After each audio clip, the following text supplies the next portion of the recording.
So this video is part 2 of me and my thoughts on streaming. As I did say in my last video that part 2 would actually be my own hangups, worries, and insecurities. And wow, right now I really think that this is currently beating everything else out in the department of why I haven't started.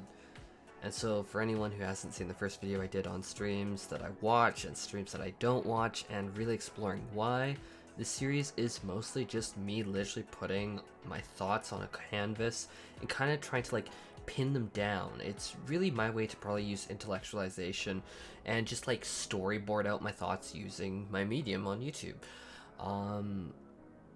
Yeah, likewise, part 3 is going to be on physical actual setup frustrations and difficulties, and there have been many. And part 4 is going to be on experimentation and kind of how that went and how that's going, because that still is an ongoing thing. But anyhow, this video in particular is going to get very real and raw very fast, so if people don't care about that kind of content, absolutely no offense taken, you can click off. Totally good, I get it. But timestamps are going to be in the description because, well, this is definitely a video that is very personal and like about my thoughts.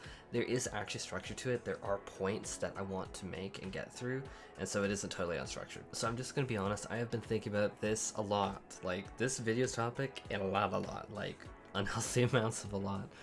So honestly, the fact is, in my last video, I do remember that I said something to the effect of, if you just had a raid progression stream, and if you weren't interacting with the audience, and you don't have a face cam, I know I would never watch your stream. Again, this is not coming from a place of like malice or malevolence or whatever. This is literally me just trying to know what I personally watch and just aim my content to be the style of content that I would know I'd want to watch. After all, if you yourself wouldn't take like the medicine that you're prescribing, why are you prescribing it to others? Or maybe a better analogy would be like, let's say that you're selling beds. If you aren't willing to sleep on that bed yourself that you're trying to sell from fear of like back pain or like smelling bad or whatever, then honestly, why would anyone want to buy it? I know I wouldn't.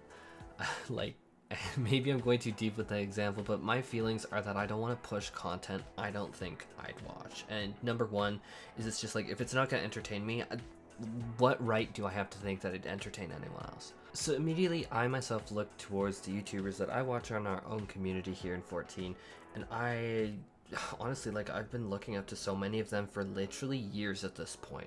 Like Work to Game, Mr. Happy, Zeppla, and of course so many more come to mind instantly. They very regularly use a camera, and to me, I feel that that adds that necessary human element to really engage me in the content, and them as a creator in particular. Like, the facial expressions, like when, say, Brian from Work to Game says something silly to Chris, then it's like something that draws me to sit down on their like 20-minute long video on the topic, just the like expressions and really being able to like connect. It's actually really big, at least for me, on why I engage with these creators. So like when I watch streamers, like in my last video, the biggest part of me watching that stream was the connection. It was that really big parasocial relationship word that is going around everywhere. Even though I didn't really play World of Warcraft or take its specific content seriously, I did still sit down to watch asmongold, Pilaf, or Ice Poseidon for disgusting amounts of time. Like I used to play RuneScape, but that was well over a decade ago. Like that was when I was super young, but I wasn't watching like for RuneScape content. But it wasn't that, as I said, it's like not the game content, but it was like the personality and what's really behind like the person themselves. Although I'm gonna admit, like, Dark Souls for asmongold was priceless. But yeah, for me, personality, personability of that person, and facial expressions, and that interaction is really make or break, for me at least. Okay, with all that said, and like establishing like that this is a need, and bigger yet, this is something I want to do because I really want to have that good, personable, like fun, interactive stream myself. Point one. I'm just gonna say it. I feel really ugly. Yeah. There's just been so many times that I've been told this isn't true, or that I'm just overthinking it, or and I'm being honest, like the honest truth is I might be. Like I haven't been told that really for quite a while, but still I really do feel that way. I'm gonna be honest, growing up as a kid, I had very, very bad cystic acne, and I mean disfiguring amounts of cystic acne to the point where I literally remember one of the first purchases that I did when I got a job was that I literally went to the dermatologist, and I was basically seeking laser treatments to try and make the scarring look a little less bad. So it was like really, really bad, and yeah, that was a terrible experience. I think I did it during like spring break at university, but fact is it was really bad, and thankfully, thank goodness, it has long since gone better. But the insecurity really grew in me, and it's really difficult because it's like when you are like growing up and you have people say that your face looks like the fungus people from like the Last of Us game. Like, I mean, if you really want to make fun of me, I mean, that would that would be the way to go, I guess, back then. It was said so much to me that I'm really numb to it. It's just like, whatever, like, I look like the Last of Us, like, fungus people face, like, whatever. But I should say here and now, thankfully, I was never really bullied as a kid over it, like, bullied as a kid over it. But instead, I was bullied as an adult over it when I got into the gay community, or like 15 years old, when I was starting to like search out the gay community on apps like Growler and Plenty Fish and such, like a few years ago. And that adult bullying really stuck to me. And I mean, I get it, like 15 years old isn't an adult, whatever, I'm gonna call it that, because I was like I was like talking to people in like their late 20s, 30s, sometimes even 40s, like, I know, whatever. But I mean, I'm not, how to say it, the bullying and cruelty that I experienced from those apps was so bad, and it's like I'm not resentful of it, and I like can get it, like I get like where they came from. Like I didn't look good, like it was bad cystic acne, but it just really sucks. And especially like when I turned 18 years old, and then you're just dealing with so many men. Like at the time, like it was just overwhelming. And ironically enough, I do say this as I literally have a full prescription of Accutane in the fridge. And I'm not even joking when I say, like, part of me has been thinking about doing a vlog on it and the results, because it's a pretty big step for me. And I don't know if that sounds fun. Fun, can I even say fun? But let me know in the comment section, I guess. But okay, let me be serious. I objectively look at my face right now. The skin isn't bad. It really isn't. Mostly the Accutane was for my back and the occasional breakout that I get, like when I'm super stressed out. Like a month ago I did have a bad breakout, but it was like, it went away. But honestly, I was on low dose minocycline that I'd take every day, and that worked really well. But I never really did take the plunge until probably gonna start this Monday. I still haven't started Accutane, but probably this Monday. But I mean it, and I say this feels kind of petty now because I'm saying it in a YouTube video. I don't know, like, me being so fixated on my looks, maybe I'm being petty with myself. Like, I objectively look at my skin right now, it's not bad. Like, this isn't like when I was 14, but I mean, I just, and I mean, we're going on a tangent here, but I think it's still like worth exploring. Is it's just like, I know I look at my boyfriend Brendan, who is honestly drop dead gorgeous, like gorgeous, like beautiful eyes, beautiful beard. Like, I love his green eyes. They are like some of my favorite freaking things to look at. And he treats me brilliantly, and he's smart. And when I say smart, I mean like so insanely smart that I cannot emphasize I mean how impressed I am with his achievements. Honestly, I know that he wouldn't want me to say them on the channel, like maybe later, but like, oh my god, like, this man is so accomplished already and so young, and I'm genuinely so impressed with everything that he's done. And when I say that, I instantly go into, honestly, he's too good for me. Like, he's really too good for me. Like, I just don't feel like I hold a candle to him. I just like, but yet he loves me, and it's like, then I objectively look at myself and I'm like, why am I letting myself be hung up like this? And then I feel this like deep frustration with myself that I'm really letting my insecurities and past negative experiences genuinely destroy my future and what makes me happy and what will make me happy. And I don't know if anyone is actually this candid on YouTube, but I feel I watched a lot of like legit OG YouTubers, and I'm just gonna keep it real because that's the content that I always liked and that's the content I miss from current YouTube. So like, I'm not gonna pretend I don't see the comments. Like, I see the comments, I see the people who are here, who want to watch me stream ages ago, and how they aren't commenting anymore. Like, I see how my Twitter followers goes up and down, and people how they like come into and like leave the Discord. And I'm gonna be honest, like, I am genuinely letting people down at an alarming rate. I look at my sub count and I am genuinely, truly feeling like the luckiest person out there. And maybe this is better kept to a different point. I'll leave that to a further point in this video. But seriously, I feel like the luckiest person for this support. I truly don't believe I deserve it, but I really feel so lucky. And yet here I am letting past bullying on gay dating apps and the man who R'd me and his cruelty cripple my ability to move forward and fracture my community. Now I can see the fracture and I'm like, oh my god, like, I'm losing what I desperately want, what I don't think I deserve but desperately want, and I'm losing it. And honestly, now saying that, I'm actually kind of glad that I did this video because I'm actually kind of peeved at that. Like, it's intensely ironic that I've been kind of like,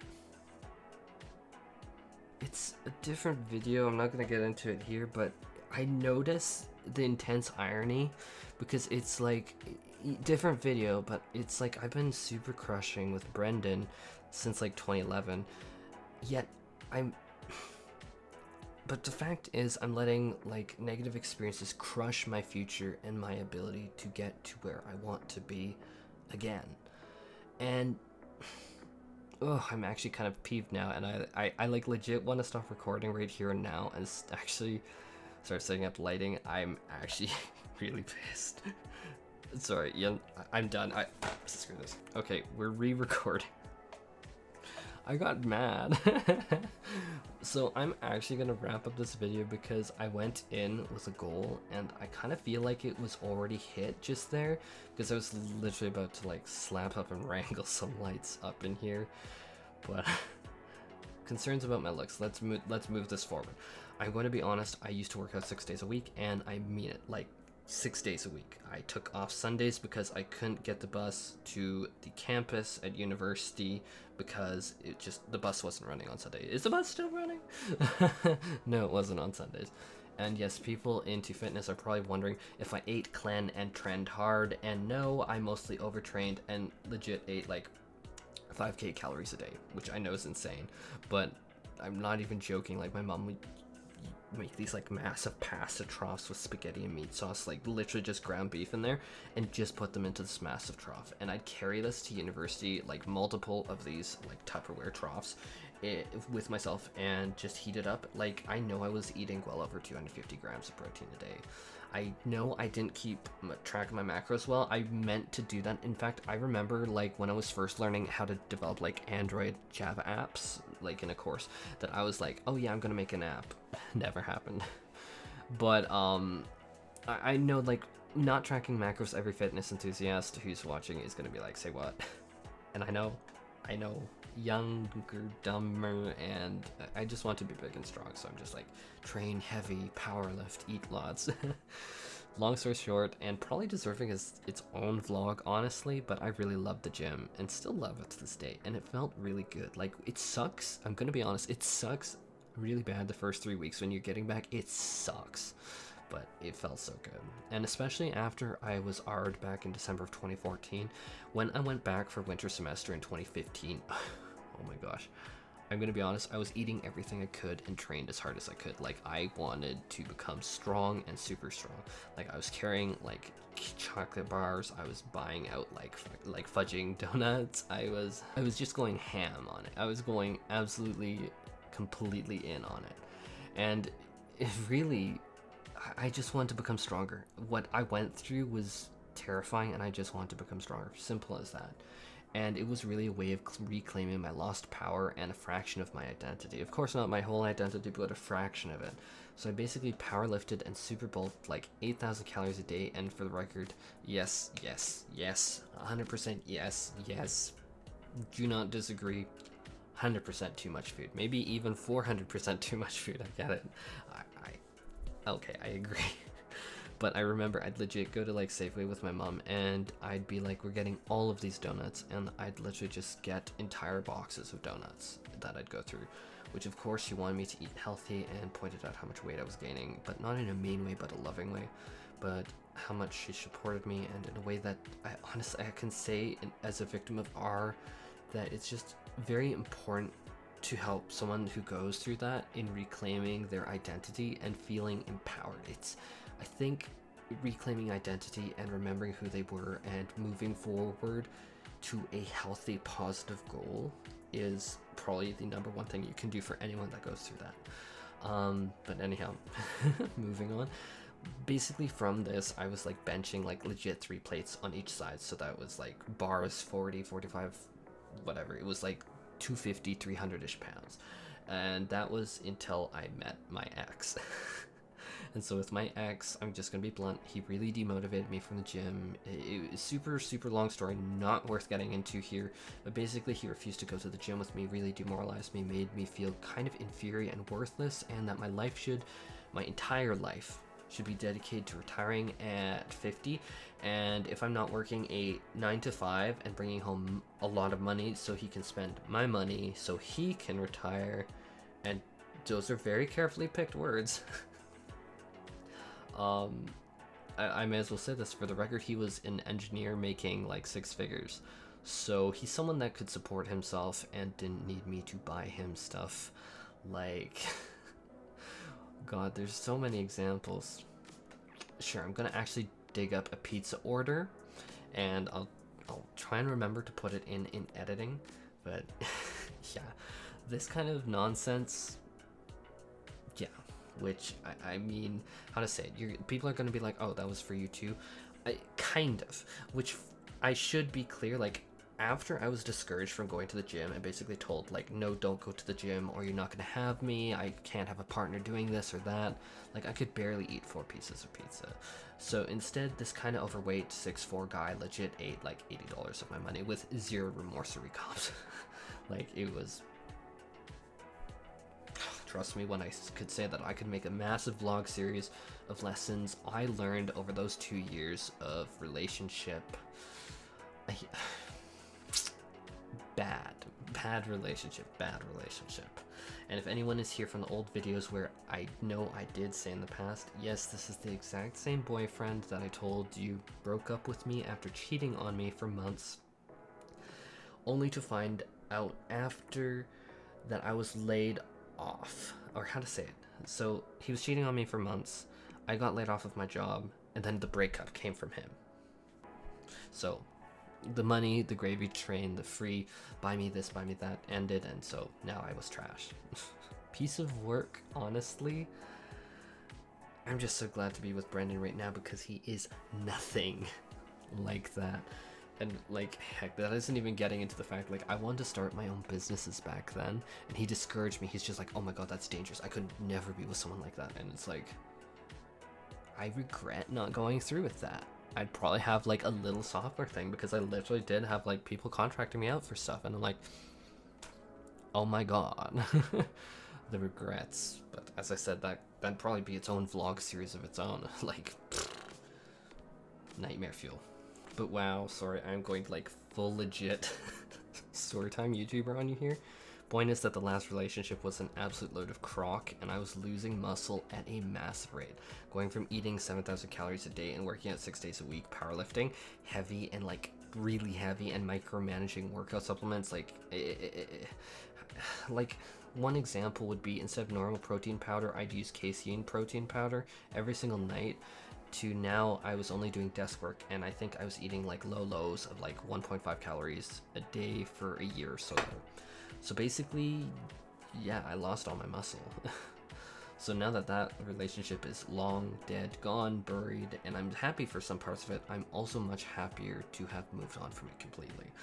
Now with Brendan, he is, thank goodness, the opposite and so similar to me. We've always loved the gym, and right before the big 2020 proms hit, a big goal was getting back into the gym for me. Eating right, or rather massively wrongly, considering that I binged out on things like McGriddles and breakfast sandwiches and A&W burgers. I mean, hate on me all you want, I just wanted to get back to where I was at. So I was just bulking, and yeah. Pop-Tarts, yay, Pop-Tarts and protein powder. But long and short story is getting back to the gym was constantly out of reach for years. And so me, fat, flabby, look and feel like garbage.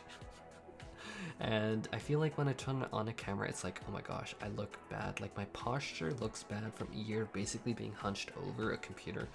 And I genuinely feel insecure and fat, to be honest, and it's because I am. So like me of 2016, I should say, would be so mad to know I got to this point. Me of 2016, oh, I would have words for myself, and in reality I am mad, but that's something that is gonna have to wait until my mom is protected and gets her shot. I'm just not selfish enough to risk her life so I can go to the gym, so I can look better, like whatever. I've only got one mom. That, yeah. So basically there are all of my concerns about my appearance. I'm not a fan of it, and I'm really worried that I'm going to make people turn away from my content just because of explicitly that. I don't feel like one of the beautiful people that just turns on the camera and can do a video. I feel like crippling amounts of anxiety over it. But I just like before, I said I'm kind of upset I'm letting this hold me back, but I won't rehash what I already said. This video is already long enough. I'm just going to try and move on from it. So my second point is big, because fact is I'm introverted. And this point is going to be much shorter than the other point, but I think it's necessary to talk about for me. And I'm really kind of mortified of the thought of being on stream and being like shy or nervous or anxious, because I know at the moment, or rather the moment that you read as nervous or awkward, it's all over. It comes across clear as day. Even just me stuttering there came across clear as day, I'm sure, to most of you. And I mean, it kind of brings up a big issue that is often that even I've experienced in the past, that like shyness and lack of talking could read as aloof or uncaring or indicate a lack of passion and a real disconnect. And I know this because I've been accused of being super aloof and uptight in the past, and then my eyes go super wide. I'm like, what? Are you serious? Oh my god. But that's the problem. The appearance that you give and it is not necessarily what you intended. Like, perception is everything. Such devastation was not my intention. Sorry, I had to say that. But they say that the path to hell is paved with good intentions. And I mean, even if you are well-meaning, but people perceive you to be a jerk or aloof or uncaring, well, honestly, you're screwed, because that's going to be exactly what they take away. And I know factually, like legit factually, when I've experimented on streams, that there have been times that I clam up, I get shy, and honestly, I've been lovingly teased for so much. And I mean, thank God Brendan is helping me through this, but alas, it does happen on stream where it's like I've had like a few viewers, and oh my gosh, that translates so badly. And honestly, the only thing that I can try and do is really try and practice more. That's the only solution I can see to this, which I'm gonna be doing like every day with Brendan, and have been doing every day with Brendan. And I'm actually really training to be better at it and more agile and adept with replies and really flesh out who I am. Like, it's not me fleshing out a character, it's just me trying to be like my most genuine and authentic self, and just be like quicker on the replies, like more like able to like break that introverted shell. And it's like how to say it, maybe it sounds weird, but it's like it's really awkward and really different talking into a camera and a microphone than it is having like a conversation with someone. So it's like it takes the introversion and in some ways it makes it lighter, but in a lot of ways it just cranks it up way past 11. Like it's just like bam. Like we are in like super levels of oh my god. At least to introverted me, that can be really intimidating. Okay, so point 3 is a little bigger, and honestly it's also been what has been impacting the release of my Evyx website, which has been basically finished for months now.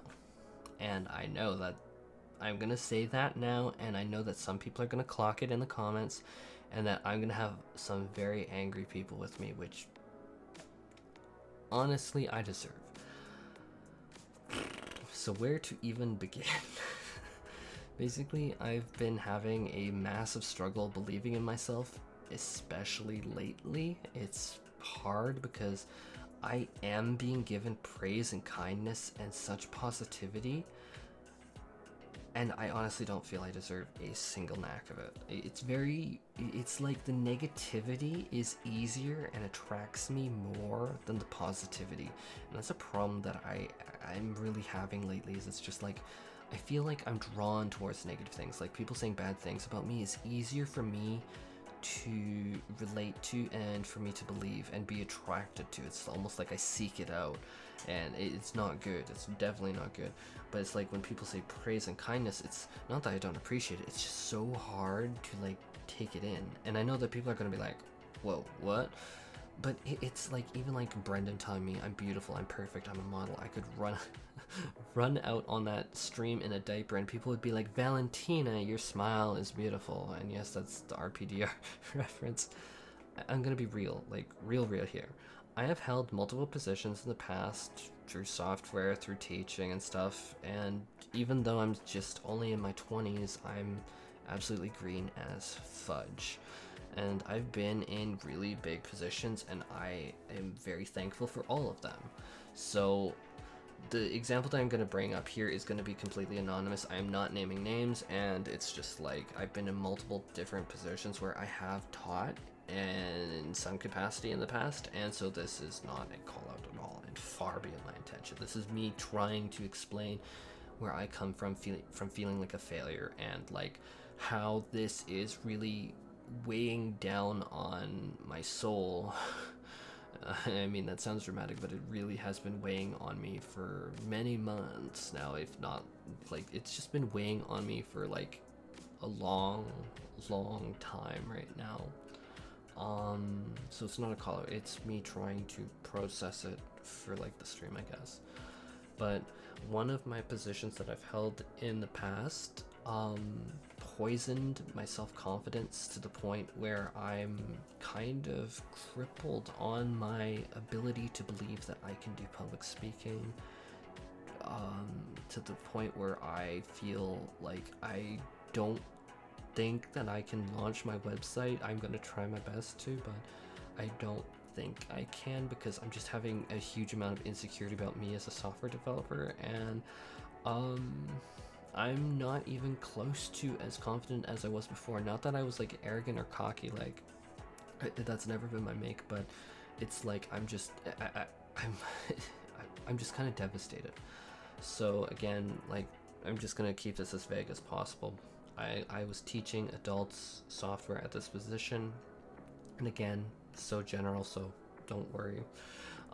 But I was teaching people who supposedly wanted to better themselves and their lives, and it was a very small group of people, like maybe 20 or so adults.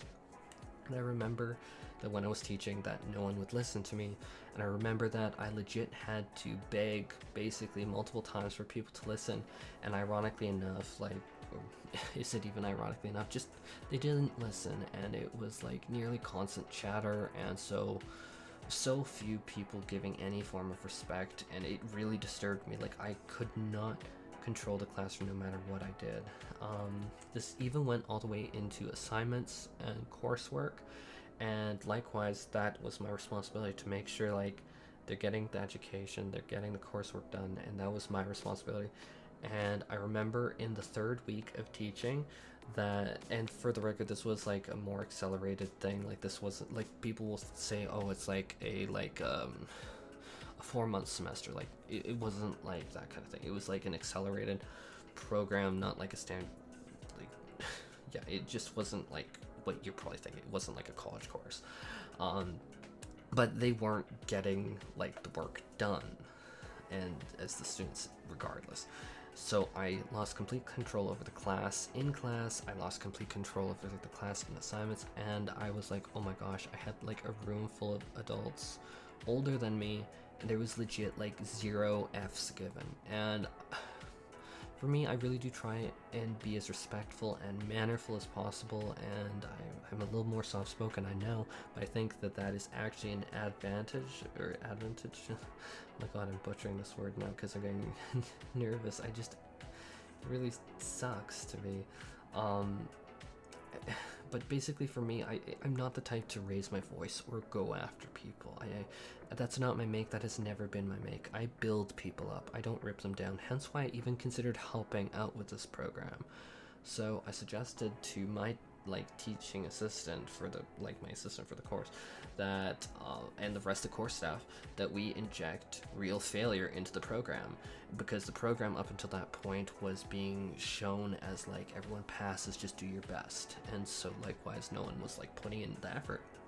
And I was like, people aren't doing the assignments, and we've been in 3 weeks of an accelerated program, and people aren't listening, people are interrupting, people are just riding over me, and people aren't doing the work. And we need to start grading. There needs to be some incentive to actually do the work and quality work.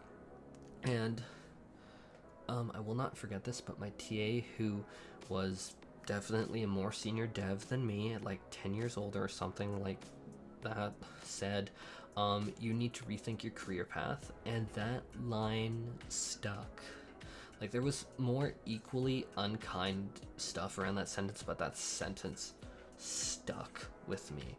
And he said this just because I wanted to add grading and the realistic possibility of failure. And at that point, I had already been attending university for many years. I knew what a syllabus was. I knew how to grade things. I knew assignments and that. This was I wasn't a spring chicken to this. It's just I went to courses. The syllabus would clearly outline you need to do this and this and this in order to pass. But what made this even worse was the other instructor. I will not forget this. Literally just stood there laughing at that statement, and it was humiliating. Too long didn't read version because I don't want to go into any details. This was the beginning of a non-stop spiral of me, in my opinion and my feelings, being ripped down by my so-called coworkers.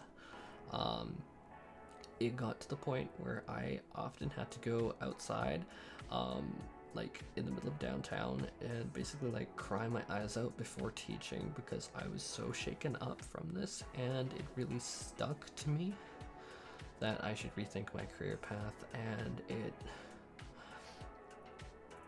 it was really invalidating, and it really sucked because it eventually turned into me being, in my opinion, scapegoated for things that were not my fault or responsibility. And I literally got bashed by students who literally made, as I was told, some petition or some email thing to have me removed, and that broke my heart, because the entire reason I went to help this particular program was because I heard it was to help people get a new start and get into a workforce. And I can't state exactly when I was laid off of this position because I want nothing to identify what job this was, where it was, or anything. Because to be frank, these people scare me and I want nothing to do with them. But it was during a time when having a job would have been really remarkably helpful. Sorry, I said that I wouldn't do this. But basically, from both fronts, I was being torn down by both my team and my students. And I tried so hard to improve my style. I literally remember I was watching YouTube videos like, I'm even remembering Ready to Glare has a video about herself teaching and her experiences with teaching. Like, I was watching like YouTube videos like Ready to Glare's video on teaching, trying to improve my style and do everything that I could, including spending extra hours helping students and trying to be personable. I tried like so many different things.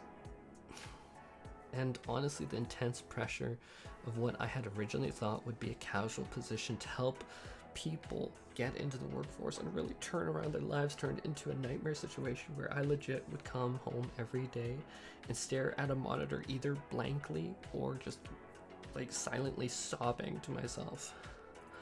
And I felt and feel still imposter syndrome crawling through me. Like, I have taught before this position and I have taught after this position, for the record. I have been a very good software developer since, and my projects include FDA regulated medical devices with my name literally all over tickets submitted to the FDA, and some of the highest standards out there when dealing with critical human medical data in software. And I have written that into JSON, I have written that into business rules, I have written that into hard Java code. And like, I've been grilled on everything I've earned. Like, everything I've earned, I've fought tooth and nail for. And yet this position, it was so devastating. There's no other way for me to say it. It still has me shaken, and I don't even want to delve into any details, because it's just like, you know what, there's nothing that I want to do with them. I don't want to identify them. I just, like, they scare me, and it is what it is. So, like, cutting back to actually record and finish this up, it's just that I think that I will remember until my dying day, rethink your career path and the other drama, and just the, in my opinion, cruelty. In my opinion, the actions to me were cruel. It was just not fair, and it has clung on to me like a parasitic leech ever since, and I have since been questioning everything. Like, how do I deserve 7,000 subscribers when I couldn't even make a room of 20 adults listen? Can anyone answer that for me? How does that work? Or how can I launch my Evyx website with Final Fantasy XIV tools, which I know, as I said at the start of this video, I know people are going to be intensely mad at me for hearing that it's been, a lot of it's done, like, not everything. But I know people have been wanting those tools, and we still don't have them, and I know people are really going to be mad at me for that. But it's just like, I feel like I can't make or do things software-wise good enough. And then when I look at streaming, I don't think I have a hope in hell. I don't think I have a single hope in hell. Like, if in a professional environment I get stripped down like that, in my opinion, stripped down like that and ripped apart in my opinion, honestly, it feels to me like public humiliation. Like, I look back at that and it's just, oh god. Like, if in a professional environment I can be told things like, rethink your career path and all the other stuff, it's like, how the hell, how the name of absolute hell can I possibly do while streaming? Yet I look at my channel with 7k subscribers in slightly over a year, and that is insane to me. Like, it genuinely blows my mind. Like, 7,000 divided by 20 is 350.